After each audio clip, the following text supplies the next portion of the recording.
Hello, everybody, and welcome to episode 32 of the Devoid Wrestling Podcast and episode 2 of the Devoid Fantasy League, where me, James, and Micah are all going to fantasy book some shows. We did our draft last time, and briefly before we begin, I want to go over how we will be doing our bookings to you guys. Whoa, there are rules? There are rules. Okay. Yeah, I specifically didn't tell you so that you'd break them and we could kick you out This is easier. bullshit already. I was told honesty is the best policy, Micah, and I'm being honest. We're trying to get you kicked off of this. Yeah, and Micah, you know what the rules are? So I'm gonna start it, and then it's gonna go to Derrick, and then we're done, and you're just not gonna get. That's Yeah. not how that works. Yeah. Well, actually, how it does work is that each episode of Devoid Fantasy League, we will be sharing 2 weeks worth of booking for our shows. Each of our shows will have 6 segments. Those can either be matches or segments or whatever. And at the end of this episode, you guys tell us in the comments below who you think had the best show this week. All right. You know, Micah, I think you're going to go last. James, you can go first. Thank you very much, Derrick. All right, so ladies and gentlemen, this promotion here, let me set the stage for you.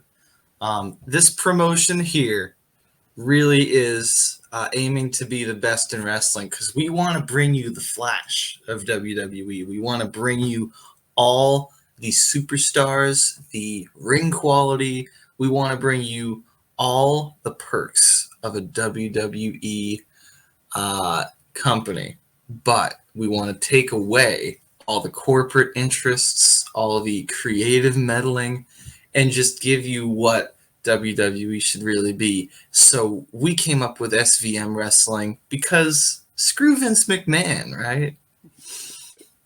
So let's get into our first episode. The first episode opens up. You know, cameras going around the arena, right? Cameras going around the arena. You know, there's JR on the mic. Hello, this Sunday night. You know, all that stuff. And who comes out to start the show? But Paul Heyman. That's right. Paul Heyman is the first guy out there. And he comes down and he starts cutting a promo like Paul Heyman does. And so he's like, you know, ladies and gentlemen, welcome to SVM. This has been my dream ever since ECW ended. I've always tried to think of a way to get back at Vince McMahon. And now what better place to do it than screw Vince McMahon wrestling? And so, Paul's out there and he's talking and he's like, now, you know, we may see some familiar faces here, but this is going to be a place where we want to see a lot of unaddressed matchups. We want a lot of unprecedented matchups because now we have the freedom to do that. While, you know, certain programs we've done before are great, we really want to move in a more creative direction here. And then Paul goes on to talk about who he's going to be mentoring through his time. And he's like, now, don't get me wrong, I understand, you know, Brock is here, but right now this is about new superstars to push. And I really want to go with someone that has the power of Brock Lesnar and can really take this roster by storm and show what it takes to be an SVM champion. You know, we're really trying to find just a powerhouse guy here. And then the music hits. The lights go out, all of a sudden fireworks come up, and who's standing on the ramp? But Penta El Zero. That's right. Paul Heyman and Penta El Zero are going to be a program going forward. And then Penta El Zero says a few words, you know, I'm going to be a powerhouse if it really destroys this league, you know, and so then Then after that, Brock Lesnar comes out on the ramp. So Lesnar enters, and he's like, Paul, love what you're doing. Good to see you here. But screw you, Paul Heyman, because you've screwed me over the past few years. You know, Paul, you haven't always been there for me. You've had your flings with Roman. And Brock says, so I went out and I got a mouthpiece of my own that's not Johnny Ace. And then you just hear, can you smell? That's right. The Rock is coming out as Brock Lesnar's new manager. So it is going to be Heyman and Penta El Zero versus Brock Rock as one of the first programs to start this. So that's one segment of show one of the two shows that we're going to be doing. All right. Segment two. Let's figure out segment two. So segment two is going to be Ruby Soho. It's going to just be a match between Ruby Soho and Britt Baker. The women's division runs thin around this time of year, so we're really going to have to step up our game in that. But I mean, that's going to be a great matchup between two competitors. Next, we're going to have a tag match. And this is going to be a very interesting tag because it's going to involve people you wouldn't expect to be working with each other. We're going to have the team of Darby Allen and Seth Rollins going. So Darby Allen and Seth Rollins are going to be a team. But then, on the other side, it's going to be Finn Balor and Keith Lee. So all four of these men are going to be working in a tag. Seth Rollins, Darby Allen. I am very excited to see the outcome of that matchup. Now, next here, we're really going to go ahead and we're going to put. I like it. We're going to put Kofi Kingston out there, and we're gonna have him face MJF.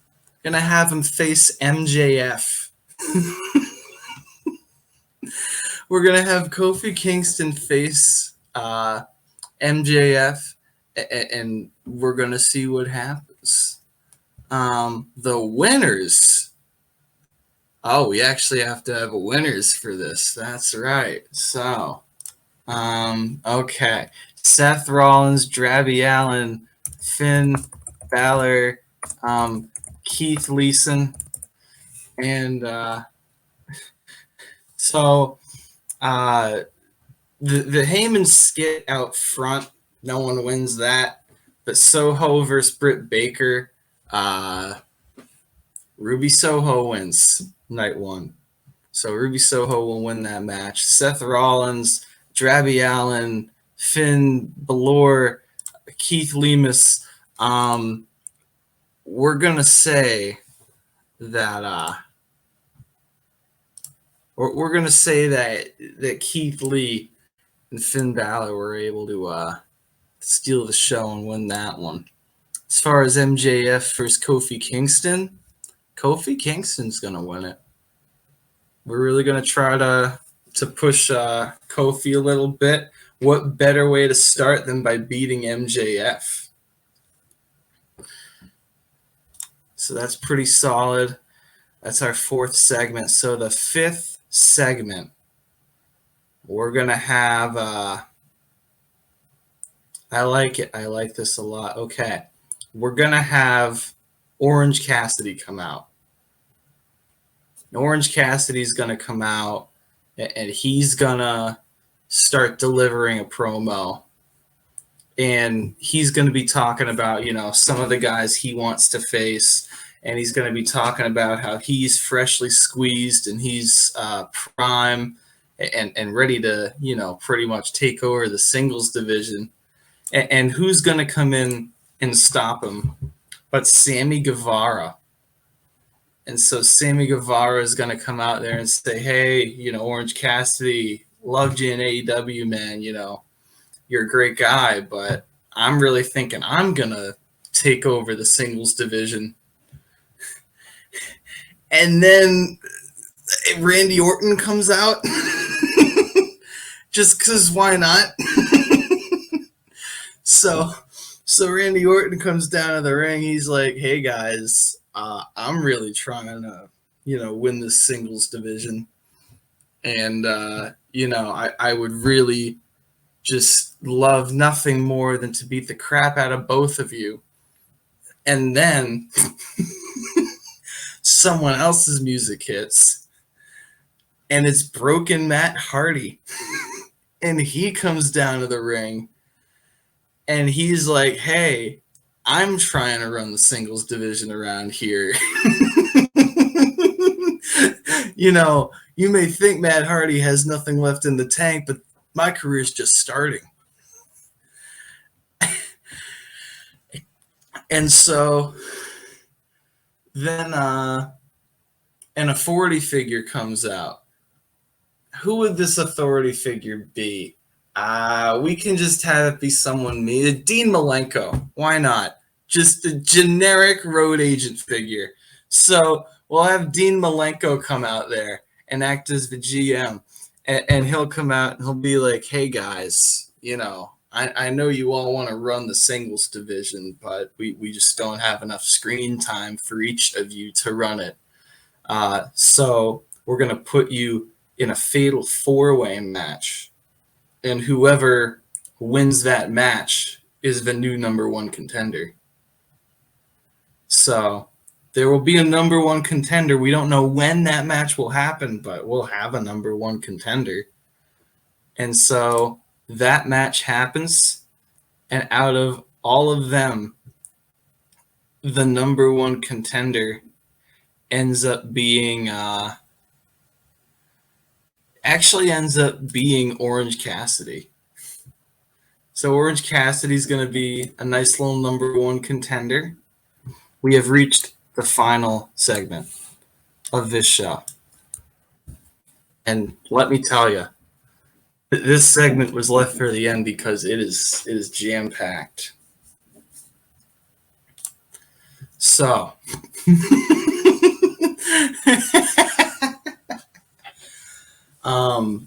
we had the number 1 contender match, but the reason that is so comedically hilarious is because we have a match for the champion of the company tonight.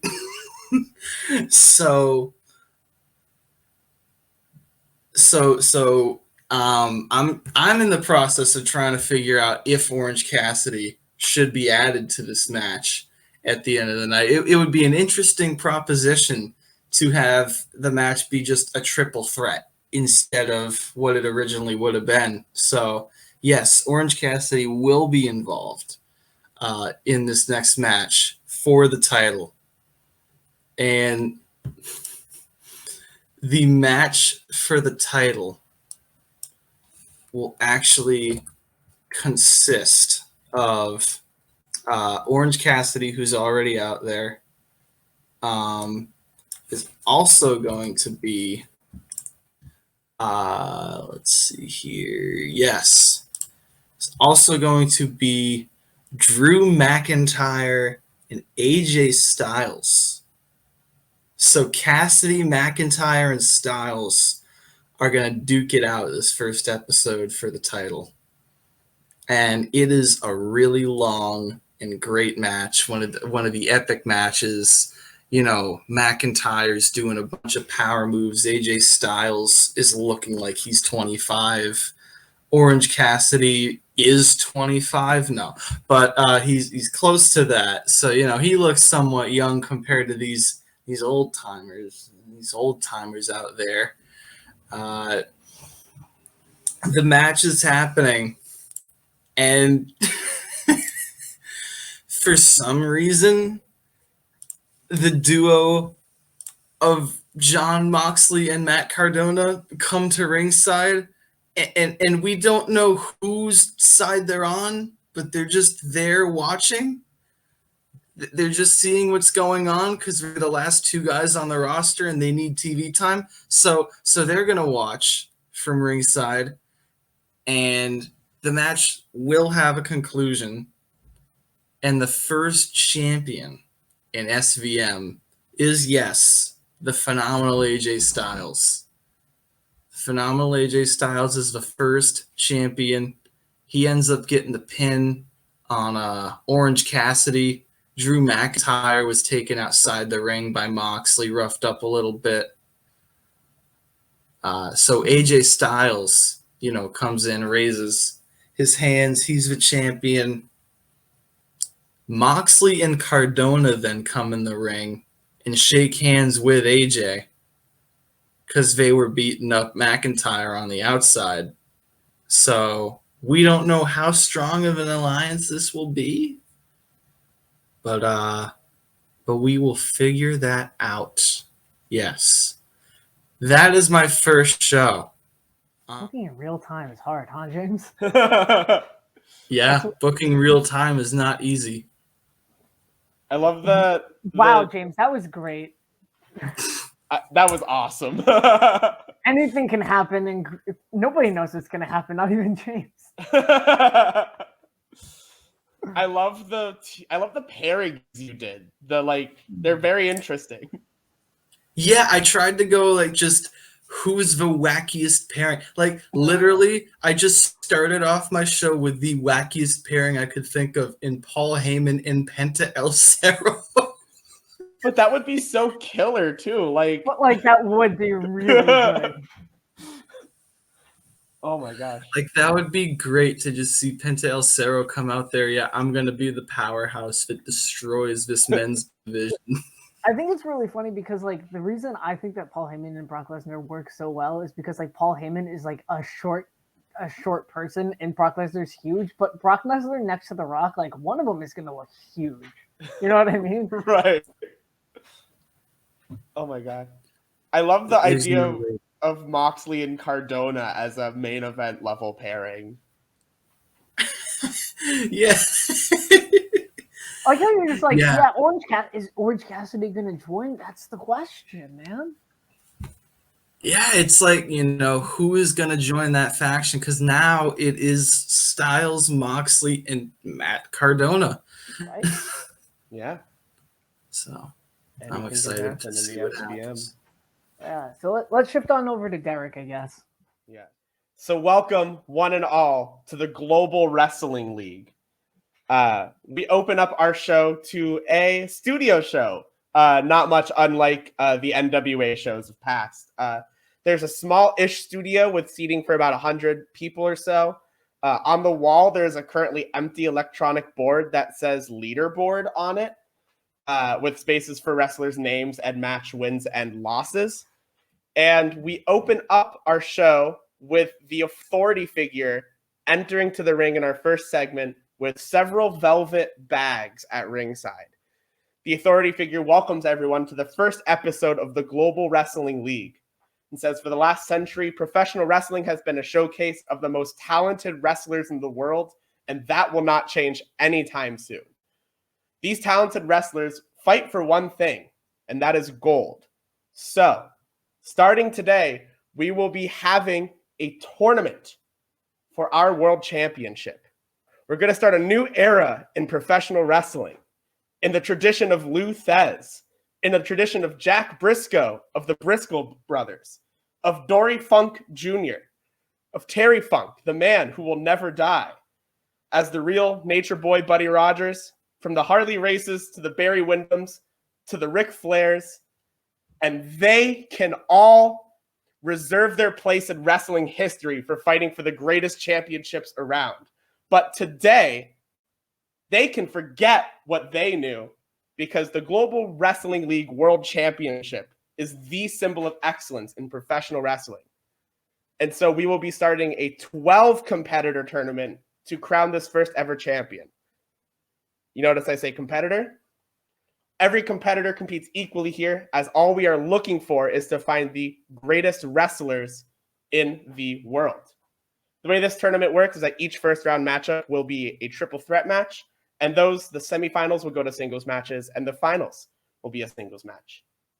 Now, we recognize here that not every wrestler is a singles wrestler, and thus we are also introducing the Global Wrestling League Tag Team World Championships, which will also start out in a 4-team tournament, with the first matchup starting now, as we pit tag team legends, 7-time World Tag Team Champions Edge and Christian Cage versus relative up-and-comers, amateur wrestling icons, Brutus and Julius, the Creed brothers. And that match starts right now. As we head into segment number 2, Edge and Christian Cage versus the Creed brothers in round 1 of the Global Wrestling League Tag Team World Title Tournament. When Edge and Christian come out, they're doing their tag team shtick. They're doing the 5-second pose. They come out with cameras with flash photography, and they're like doing flash photography things of each other and making silly poses. Just being Edge and Christian, you know, the guys that we all have grown to know and love. The Creeds come out. They're all, we're strong wrestler guys, Creed brothers, you know, that sort of thing. Throughout the match, Edge and Christian aren't really taking the Creed seriously. They're sort of like taking time after every move to like sort of play to the audience. The Creeds get really like aggressive in this. They do a back and forth for a bit. Throughout the match, as Edge takes more offense, he starts to get a lot more aggressive in his offense, moving from holds in the beginning to more strikes and slaps and everything like that. At the end of the match, Julius counters one of Christian's moves into that suplex they do to set up their finisher. And he goes for their finisher, which Christian avoids. And in this, Julius accidentally hits the referee. When the referee is down, Christian Cage crawls to the corner of the ring and grabs the camera and whacks Julius Creed over the head with the camera, while Edge runs to the outside and takes out Brutus Creed on the outside. The ref gets brought back up, and the count goes 1, 2, and at 2.9, Julius Creed kicks out of the camera shot from Christian Cage. Christian is distraught at this point. He runs back to the corner, tags an Edge. Edge goes absolutely berserk on Julius Creed, just laying down punches on him nonstop. Edge picks him up, makes him stand on his feet, and hits him with an execution. 1, 2, 3. Edge and Christian have demolished the Creed brothers, who look really good in defeat. At the end of the match, Edge and Christian continue to beat down the Creed brothers at ringside, with Edge putting both of the Creed brothers in a pile, and then Christian taking pictures of them with the flash camera before they walk away. We move now to segment 3, which airs a video package showing the highlights of Braun Breaker's wrestling career. He says that he was bred from the most perfect genes in professional wrestling, and he's ready to use his natural-born talent to become Global Wrestling League World Champion. He moves to his opponents. First, he talks about Kota Ibushi, and talks about how Kota Ibushi is not only one of the greatest wrestlers in Japan, but in the world today. But he says that Kota Ibushi has no idea how to face a Steiner, because a Steiner hasn't been in Japan since those son of a bitches A-Train and Tomko beat his dad and uncle back in 2008. So then he addresses Layla Hirsch. He says that she might be an Olympic-level amateur wrestler, but if there's anything that history has taught us, it's that you have no chance of winning in a 3-way against Braun Breaker. He says the math is right there, and it spells victory for Braun Breaker next week in the Global Wrestling League World Title Tournament. We move now to segment 4, a singles match pitting Chad Gable versus Josh Alexander. Taz and Dilo Brown, the commentary team for our show, mentioned that Chad Gable specifically requested this match ahead of next week's round 1 matchup against Evil Uno and Dark Order's number 10. Taz in this match puts over the amateur wrestling ability of both superstars huge. they have as good of a match as you'd expect from these two, which is very good for about 10 minutes, with Josh Alexander reversing a pin attempt into an ankle lock to defeat Chad Gable. We now move backstage where Evil Uno and Dark Order's number 10 are hanging around. Dark Order number 10 has a notebook with him that says mask ideas on it. Evil Uno is coming in very distraught after just finding out about the triple threat match next week with Dark Order's number 10. Evil Uno says, I don't want to work against my only friend of this company, but he doesn't want to squander a chance at excellence either. 10 just stands up, places his hand on Evil Uno's shoulder, and slaps him in the face so hard that Uno falls to the ground. Before helping up Uno and patting him on the shoulder again. Uno just looks at 10, just sort of like, I get what you're saying. And he says, I will fight for my life for the world title next week. And that I hope you're in for a good fight, my friend, before fist bumping Dark Order number 10 and leaving. 10 opened up his mask idea notebook and writes something down before exiting the room. As we move to the main event of the first ever episode of Global Wrestling League, the first round 1 matchup of the world title tournament, as we place Jonathan Gresham against Shayna Baszler and against Bryan Danielson. This match easily goes 20 minutes, 25 minutes. It's one of the most even matchups of the night. Just a lot of back and forth. One of the emphasized points in this match is that Shayna Baszler is very tough to work around. She will hit you with punches. She will get you in those dangerous MMA submission holds. And the other thing that's pointed out is that Shayna Baszler might be extremely difficult to work around, but Bryan Danielson can do it with ease. Bryan Danielson reverses most of Shayna Baszler's holds, is bringing back just as much power on those strikes as Shayna Baszler is giving. And right at the end of the match, Shayna Baszler gets Jonathan Gresham in a Kirifuda clutch. And as Gresham is about to pass out, Bryan Danielson runs up and hits a running knee to a grounded Shayna Baszler and puts both Gresham and Baszler in a double label lock with just Gresham tapping out for the win, for Bryan Danielson to move on to the first round matchup. After the match, Danielson helps both of them up and raises both of their hands because they did a very good job. Danielson leaves. Shayna and Gresham are still in the ring. Gresham goes to shake Shayna's hand, to which Shayna accepts, but then does the heel thing where she doesn't let go of the handshake. And then she pulls Gresham in and gets him in another Kirifuda clutch. She laughs. She shakes his lifeless hand and leaves the ring. And the final pose of the first episode is Shayna Baszler standing tall at the top of the ramp. That was episode 1 of the Global Wrestling League. So what do you think? Yeah, that was nice. Fantastic show. Thank you. I worked hard on it. I don't know what else to say. I was captivated. I like the idea of like triple threats to decide like singles matches, like that, and the idea of like also tag team things and also intergender, because intergender wrestling is cool. Yeah. Intergender wrestling's got to happen more often because it makes for really interesting storylines. Yeah, for sure.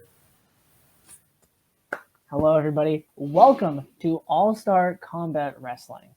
This is a show based purely on the love of professional wrestling. There is a little, MMA grunge kind of atmosphere. Let's just say that it's in the Hammerstein Ballroom, that kind of atmosphere. This is the true successor of ECW. This is all about wrestling. This is all about innovative storylines. And this is all about wrestling.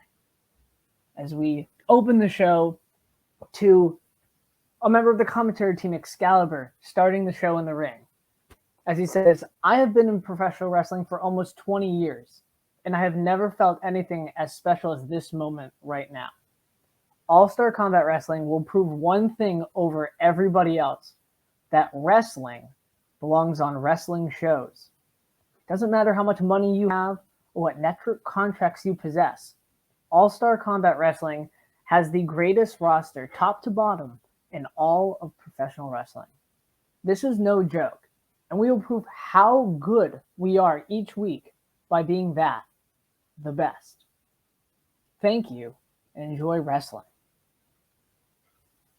As we kick off with the first match in All-Star Combat Wrestling history, consisting of Hangman Page versus Daniel Garcia. The match starts out with Hangman using his power over the much smaller Garcia. Garcia is eventually able to use his speed and his technical prowess, is able to counter the majority of Hangman's offense using his agility and his youth, as Daniel Garcia is considerably younger than Hangman Page. Hangman Page begins to get furious. He starts going for those power shots even harder. He starts missing even more wildly. He eventually goes for the buckshot lariat, but whiffs, and Garcia chop blocks Hangman Page in the knee and taps him out with a knee bar submission. Post-match, Don Callis comes out to confront and console Hangman Page as they walk up the ramp together, Hangman limping. We then go backstage to Griff Garrison, who is in a suit. It's a pink tie and stuff. He's so nice. And he's all smiling, and the backstage interviewer is like, "Oh, Griff, what are your goals for All-Star Combat Wrestling?" And he says, "This is my dream, not just my dream job. This is all I've ever wanted to do since I was 8 years old, since I was on that trampoline down North Carolina. I'm ready to prove that I'm not just the best athlete in ASC, not in professional wrestling. I'm the best athlete in all of sports." And then he walks away. Ooh. That's a lot of ego for Griff Garrison. We then transition to our second match. Sasha Banks versus Brandy Rhodes, who is partnered with, of course, Cody, because I gotta have Cody on every show. Sasha Banks is 1000% dominant over the much more inexperienced Brandy.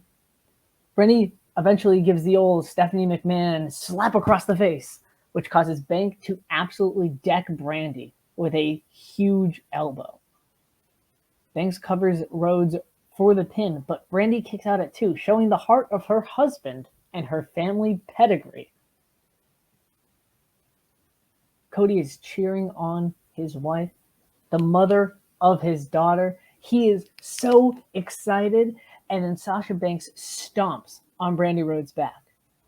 Then she stomps again, and again, and again. She's just pulverizing Brandy's back. Then she lifts her up and hits her with a backstabber.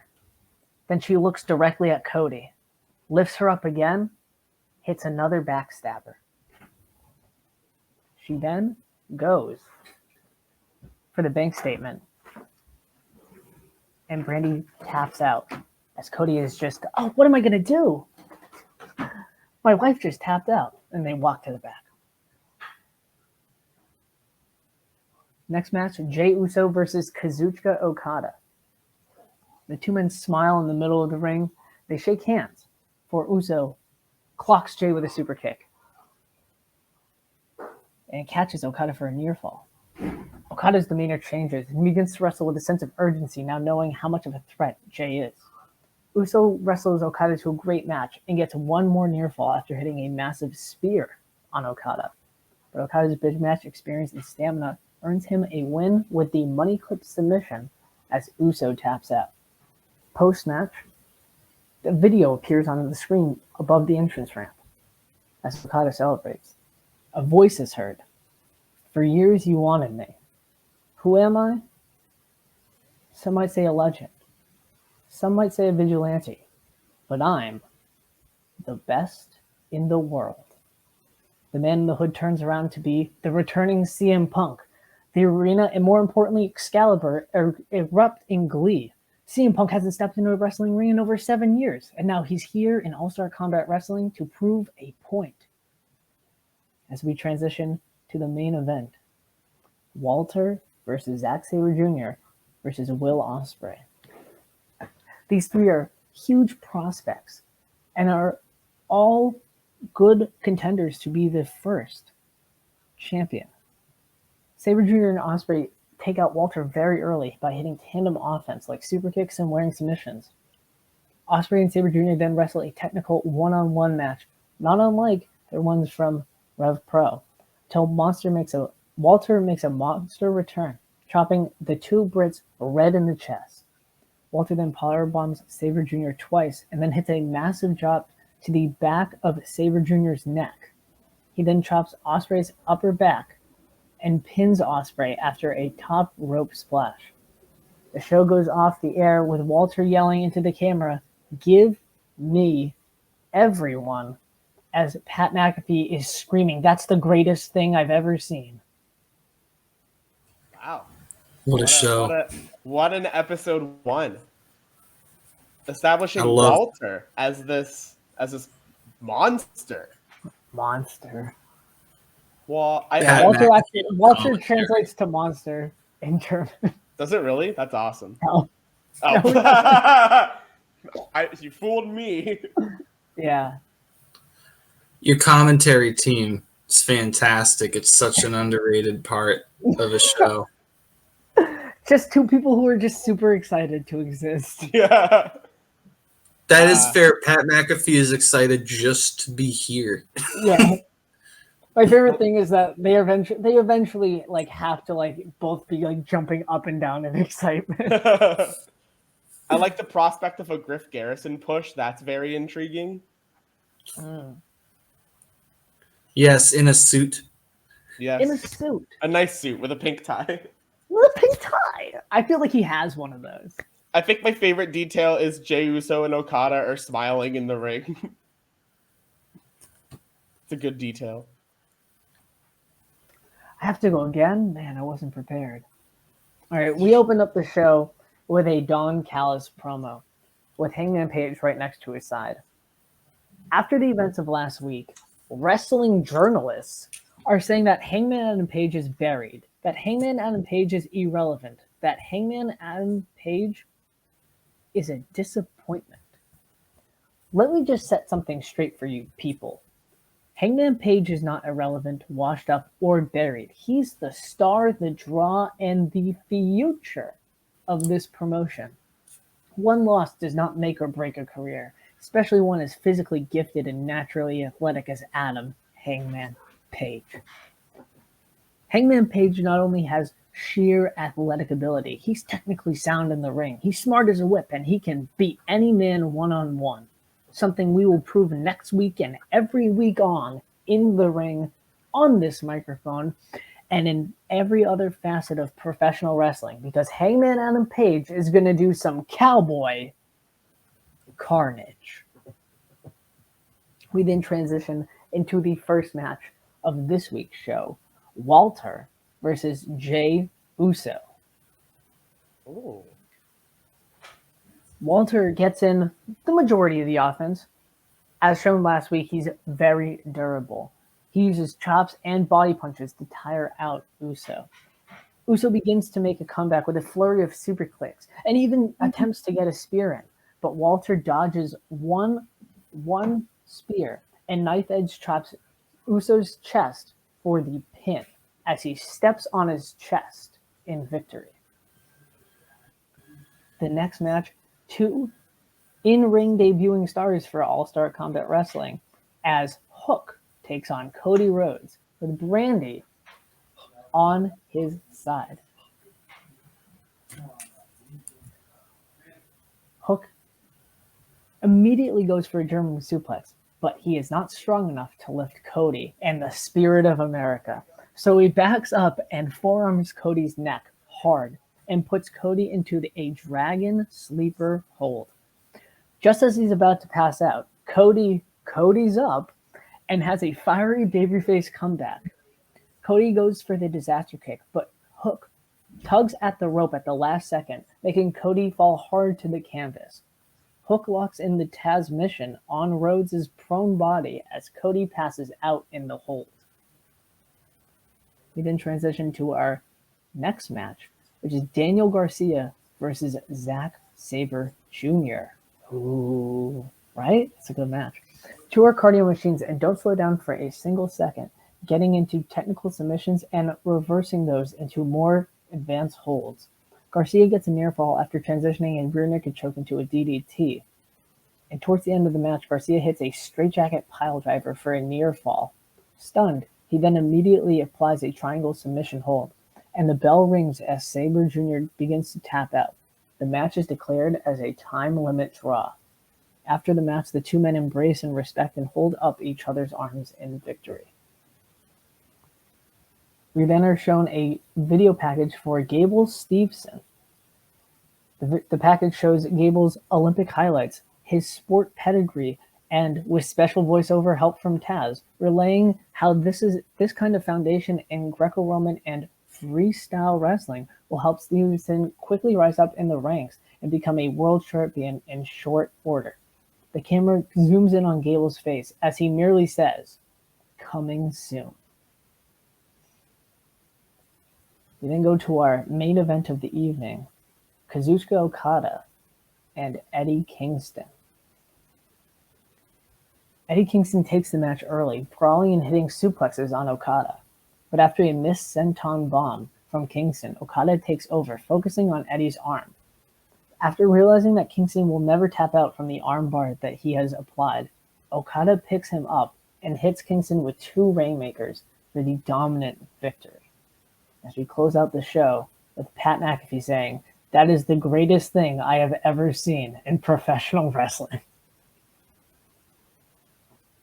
I'm glad Taz has found his way through the forbidden door.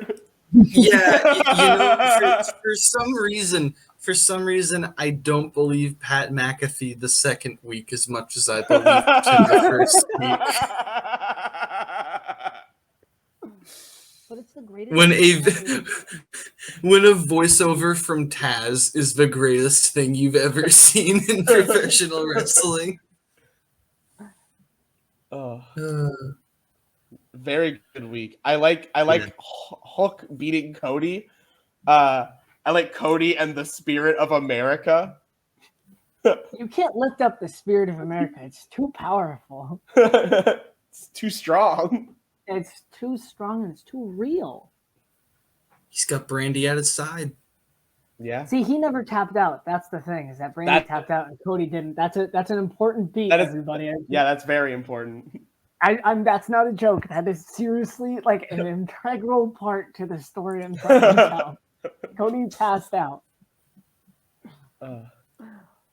We open up episode 2 of Global Wrestling League with another round 1 matchup in the Global Wrestling League World Championship Tournament as we pit Chad Gable versus Evil Uno and Dark Order's number 10. And for all intents and purposes, this is a 2-on-1 handicap match between Chad Gable and Evil Uno and Dark Order's number 10. 10 and Uno are just friends, so they work together for most of the match to get Chad Gable out of the match. Very integrally, though, Chad Gable does get a lot of offense in, significantly more offense on Uno than 10. And the match ends with Uno and Gable in the ring, and them both doing the clothesline spot to sort of knock each other out. 10 comes into the ring, looks at both of them, assessing the damage to each, sort of shakes his head, throws Chad Gable out of the ring, and just pats Evil Uno on the head and then locks him in a full Nelson. In the full Nelson, Uno is screaming in pain, and the last words you hear before Evil Uno passes out are, "Nice fight. Congratulations, 10. As Evil Uno passes out, Dark Order's number 10 defeats Evil Uno and Chad Gable to move forward in the Global Wrestling League World Championship Tournament. We now go backstage where our interviewer, Vaguely Old Man, is live with Edge and Christian Cage. Christian Cage and Edge do all of their silly stuff. They're silly Edge and Christian. They're the guys from the old days. Remember the Attitude Era? Yeah, it's those guys. The Vaguely Old Man asks if last week's victory was a fair victory against the Creed brothers. And Christian says, after so many years, it's only fair that we still do everything we can to win the world championship. Vaguely Old Man then goes to Edge and asks if the body stacking and the pictures were necessary, to which Edge, very cold and deadpan, says, of course it was necessary.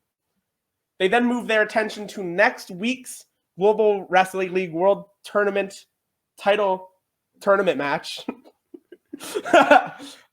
between Rhea Ripley, Josh Alexander, and Edge. Edge brings up that not only is he a former tag team champion, but he is a 10-plus time former world champion, and he's out to prove that he is one of the greatest wrestlers of a generation, possibly of all time. And they do a 5-second pose with Vaguely Old Man, take a few pictures on their flash photography, and head out. As we move to our next match, the second first-round matchup in the Global Wrestling League Tag Team World Title Tournament. First to come out is Enzo, to a huge pop from everyone. Enzo grabs the mic and he says, "My name is N. You know what? That name sucks ass." And just when he says that, Big Cass comes out from behind him. And Enzo grabs the mic, and I could do his whole shtick. "My name is Enzo." They do the shtick. They do the Enzo and Cass shtick. And then they officially rename themselves Enzo Amore and Big Cass once again from Enzo and W. Morrissey. And out come their opponents, the New Generation, which is the tag team of Brian Pillman Jr. and Harry Smith. They both come out in pink versions of their normal garb, referencing the Hart Foundation that both of their family members were a part of. Enzo and Cass on the mic are shit-talking the entire time the New Generation is walking to the ring. As soon as the bell rings from the outside, Harry Smith drops around and suplexes Cass off of the apron, to which Pillman immediately climbs the top rope and hits something reminiscent of a high-fly flow before pinning Enzo immediately for the 3. The match goes about 30 seconds. The New Generation move on in the Global Wrestling League Tag Team Title Tournament. We cut to a dark room with an old television. This television is playing Sammy Callahan versus Eddie Edwards back from Impact Wrestling. And we see in a chair Sammy Callahan sitting there. He says at Impact, that company had free range to be as violent as you want. And the Global Wrestling League is trying to pride itself on wrestling ability, technical ability. They tell him that someone like him will never make it, that he doesn't know the technical ability it takes to win a match. He says they don't know the technical ability it takes to hit someone in the absolutely precisely correct spot with a baseball bat. He says they don't know the technical ability it takes to toughen up your body to be able to have it get put through a bunch of thumbtacks. He says that the Global Wrestling League wants to be about pure wrestling ability, while Sammy Callahan is about pure violence. And he says he's coming for the most pure wrestlers first. We now cut to the ring, where Jonathan Gresham versus Bryan Danielson is about to take place. Jonathan Gresham on the way to the ring says that the only reason Daniel Bryan got Gresham to tap out last week was because Shayna Baszler had softened him up first. He says that Danielson thinks he's the greatest wrestler of all time, but in reality, he is a fraud. They have a good match for about 5 minutes before Shayna Baszler's music hits. Shayna Baszler comes out with a microphone, gets about to the apron, and just says round 2 into the microphone before coming in and absolutely destroying Jonathan Gresham for a disqualification. The winner of this match by disqualification is Jonathan Gresham. She lays out Gresham, hits him with a Kirifuda clutch. She stands up and looks at Bryan in the ring and goes for a handshake. Bryan accepts the handshake because that's Bryan Danielson, babyface guy. And Shayna Baszler does the face into the microphone and then just lays out Danielson as well and walks out to the ring. As we head to our main event of the evening, the Global Wrestling League World Title Tournament match pitting Braun Breaker against Dakota, Ibushi, and Layla Hirsch. And this is a WWE-style triple threat match. And by that, I mean this match is throw someone out of the ring, have a singles match for 5 minutes, throw someone else out of the ring, have another singles match for 5 minutes, so on and so forth, mostly to protect Braun Breaker, not have him take too much offense in this match. The match ends. Breaker just hits his finisher on Kota Ibushi for the win. There's not much special about this match except that it's very good, and Braun Breaker wins to finish off the night, and he stands tall as the Global Wrestling League ends for the evening. Yes, you did hear that correctly. His name is Vaguely Old Man. Vaguely Old Man. The Vaguely Old Man is my favorite fucking character. I agree. If Vaguely Old Man does not win the open tournament, whatever you want to call it, if he doesn't win it, I'm going to be so disappointed. Vaguely Old Man is actually Derrick's indie pick.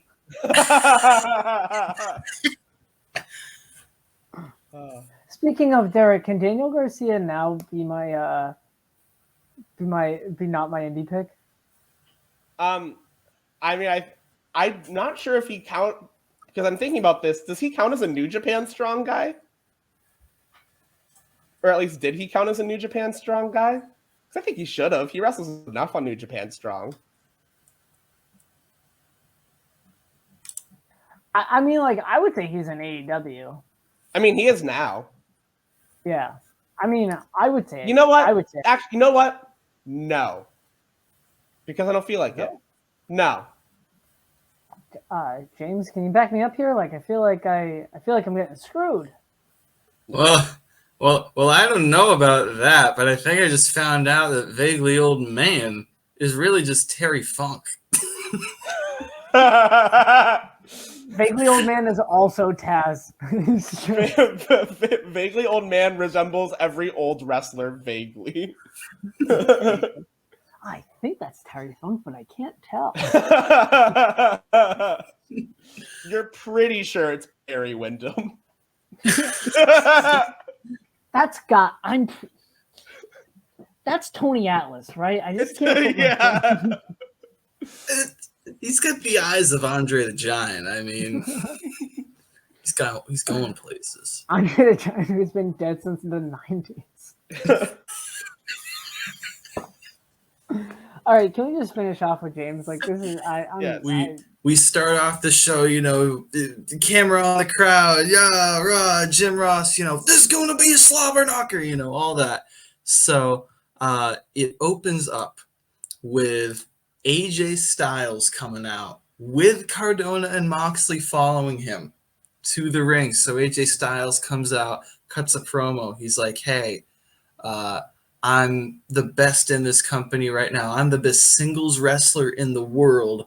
I'm the guy. I'm the champion. I'm the first round pick. I'm the one they brought in here to run this place. And then Broken Matt Hardy comes out, and he comes down to the ring, and he's like, AJ, I've been watching you from the back, and I just don't really like you. I don't like how you're running things. I think, I'm just hitting my prime. I think I could be the one to really start running this singles division. And then Randy Orton comes out again. Randy Orton comes out, and he's like, hey, I too think that I could be the one to run the singles division. And so we have Broken Matt Hardy and Randy Orton with AJ Styles talking about how any of the three of them could be running the singles division.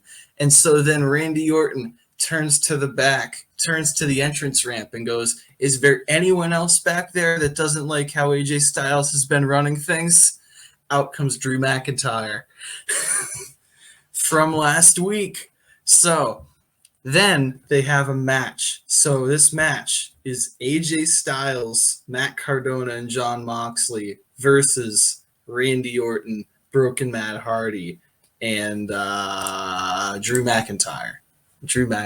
So they all have a match, and it goes on for a little while. There's a lot of just goofy spots. It's more meant to be a fun match, but it's really cool to watch these guys work together in the ring. In the end, the team of Broken Matt Hardy, Randy Orton, and Drew McIntyre get it done. So AJ Styles, yes, 6-man tag match. AJ Styles, Cardona, and Moxley actually lose this week, so that's going to be interesting. But I want to get some momentum for Matt Hardy, Randy Orton, and Drew McIntyre. Next, Ruby Soho and Britt Baker come down to the ring, and they're just like, so hey, are we doing another match this week? And they're just like, yeah, I guess. So they have another match, and Britt Baker wins this week. And so they just kind of look at each other, and they're like, this isn't enough. And then the announcers tease. It's not part of a segment. It doesn't count, but they just 1 or 2 sentences tease that another female wrestler may make this more interesting next week. So we'll see if the debut of a female wrestler happens. Next, Darby Allen comes out to the ring by himself and talks about how he is really being stifled. He doesn't really like his creative direction. His first match in the company was a loss with Seth Rollins. He says, I just can't have this dead weight dragging me down. You know, I really feel that I'm supposed to be something in this company. And then Seth Rollins comes out and says, dead weight who? Codebreaker what? Curb stomp what? I'm Seth Rollins, baby. I'm not just any old dead weight. I'm some Rosewood out here. And so then Darby Allen and Seth Rollins have a match to see who the dead weight really was in that tag team. And Darby Allen wins the match. So Seth Rollins goes down for the second week in a row, off to a rough start in Screw Vince McMahon wrestling, which is actually in true Screw Vince McMahon form because Vince McMahon loved himself some Seth Rollins. So then the next match we got here, MJF comes out after his loss to Kofi last week, and he says, hey, Kofi, I really need a rematch. I just won't be able to live with myself if I can't have this rematch with you. And Kofi comes out and he's like, you know what? Because I'm such a nice guy, it's in my Jamaican nature. I'll allow it. I'll have a rematch with you. So Kofi and MJF have a rematch, and MJF ends up winning that one. Nothing special about it, just a good match between Kofi and MJF. Kofi has a couple spots outside the ring, but MJF pulls it in at the end. Then Orange Cassidy comes out, and he just comes out, doesn't say anything. Sammy Guevara comes out. They don't say anything. It's just a normal match. There's no promos cut. There's just a normal match between Orange Cassidy and Sammy Guevara. It's a decently long match. It's like 10 minutes of TV time, but Orange Cassidy ends up winning the match. So Orange Cassidy, you know, has something to brag about. Maybe next week we'll figure out exactly where that goes.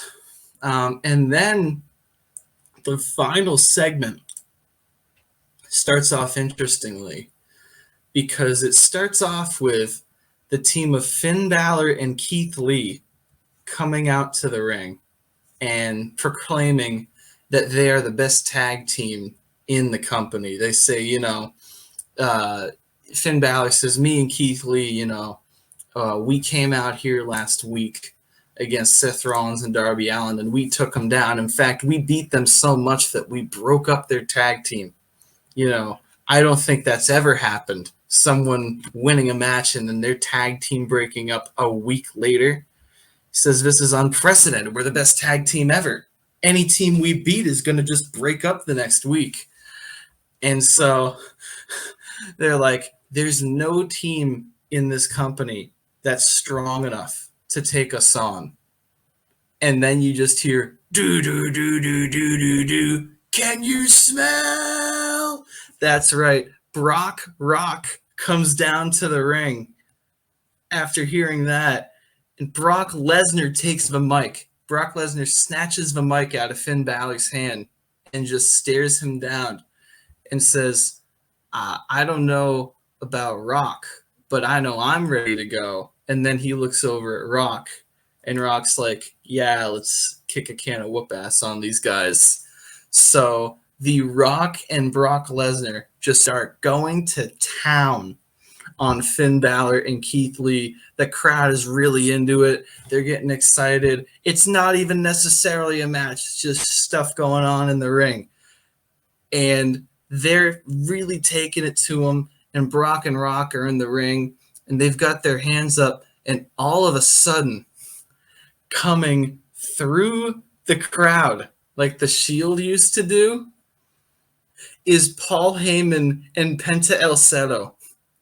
And Paul Heyman is in ring gear. He has the Penta El Zero ring gear. He's got those tight leather pants, really bring out. Paul Heyman is the second Lucha brother as of right now. So Paul Heyman and Penta El Zero go through the crowd. Everyone's, tapping Paul's jiggly body as he goes down to the ring. He hops over the barricade and gets in the ring, and him and Brock and Rock and Penta El Zero just kind of have a moment in the ring together. They're just like, this is nice, huh? And then one of them just gives a head nod, and they just start going to town on each other. Paul Heyman just pretty much falls down almost immediately. And then Penta El Zero, goes out there, and he really starts taking it to town on Brock and Rock, but it's just too much. Brock and Rock overpower them. The episode ends with them standing tall, but a really comical segment between Brock and Rock, between Brock, Rock, Paul, and Penta to end the show. And we don't know what next week's going to hold, because it was Brock and Rock standing tall, but I mean, it was pretty funny near the end. So we'll see what happens. The Brock and Rock connection. The Brock and Rock connection, yes. I like Brock Rock way better. Brock Rock. I am interested to see if this is. I'm interested to see if this is building to a singles match between Brock and Penta, or a tag team match between Brock Rock and Penta and Heyman. You haven't even considered the possibility of a singles match between Brock and Heyman. Or Rock and Heyman, for that matter. The opportunities are endless. Or Penta and Rock. Yeah. I do have to say, I really love the idea of a Penta and Brock Lesnar feud. Yes, that sounds great. I really love the idea of Paul Heyman in Lucha Brothers attire. Paul Heyman is the other Lucha brother. I love how you changed like a lot of things and like aesthetics, but you still kept Seth Rollins annoying as fuck. And I just made him lose. Yeah, right? Well, thank you everybody for watching this train wreck. Make sure to like, let us know in the poll on Twitter and in the comments below and everything else. You know what? Unlike and dislike and unsubscribe. I'm gonna say that now. Maybe that'll. Yeah. No. Dislike and unsubscribe. No, like and subscribe. And subscribe. Please. I've been me. You've been you. And you've been you. That's a catchphrase I made, and I'll see you next time. That's Bye. I love you. Goodbye.